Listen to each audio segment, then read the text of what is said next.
How's it going, everybody? It is your boy Soul Truth here, bringing you a good story time. All my stories are good stories, but this one's especially good. The story I'm going to be telling is the story of the time that I worked at petrol stopping centers. So let me give you some backstory.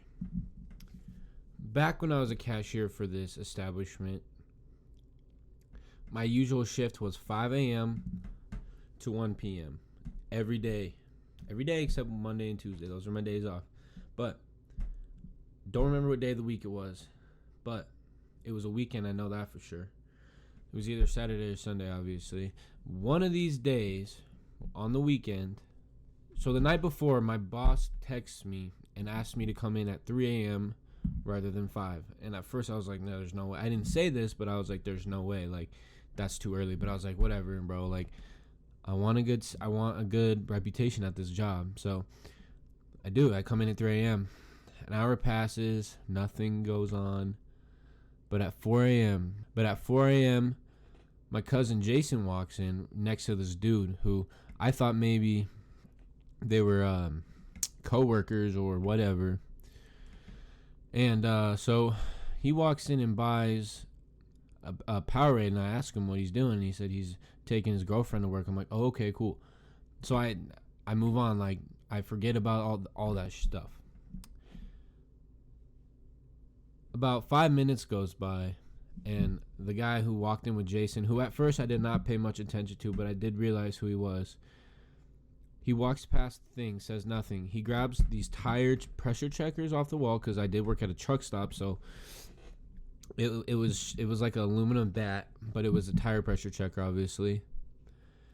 He grabs it off the wall, he looks at me and says, have a nice night, man. I was like, okay, well, he's going to steal it, whatever, I'll tell my boss later.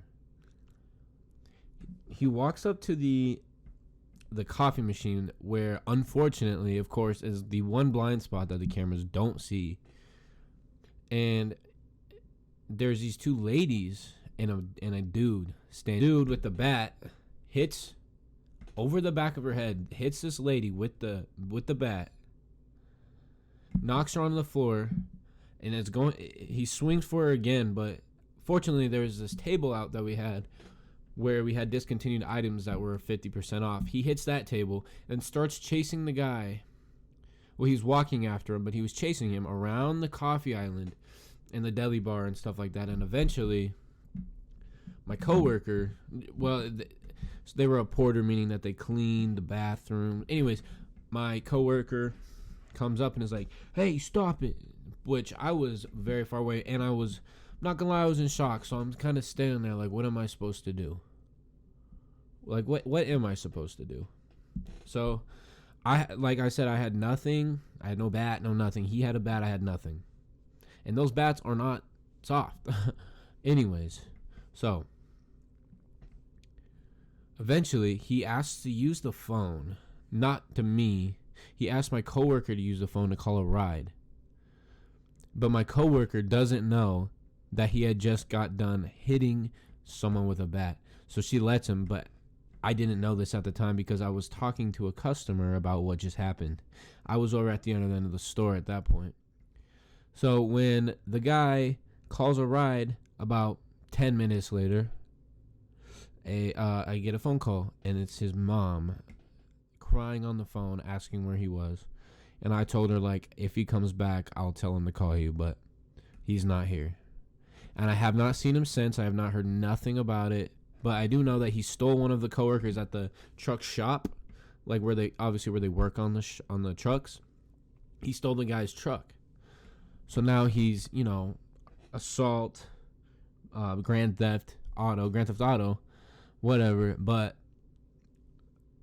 yeah, that was definitely an interesting experience. But I have many stories from that place, but it wasn't a bad workplace. I don't send hate. Don't get the wrong message. It was definitely a good place to work. They gave really good hours. It was always 40 hours a week, unless it was so slow that they couldn't support me being there, obviously, since I was the first shift of the day. Yeah, you get my point.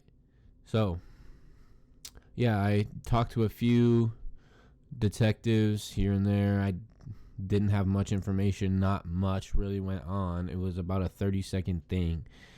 And, the detective even was talking about, like, how I didn't stop him. Like, look, bro, like, it was in the moment. I didn't know what to do. I'm 19 years old, bro. Like, I don't want to get knocked silly for the rest of my life by a bat, by some tweaker.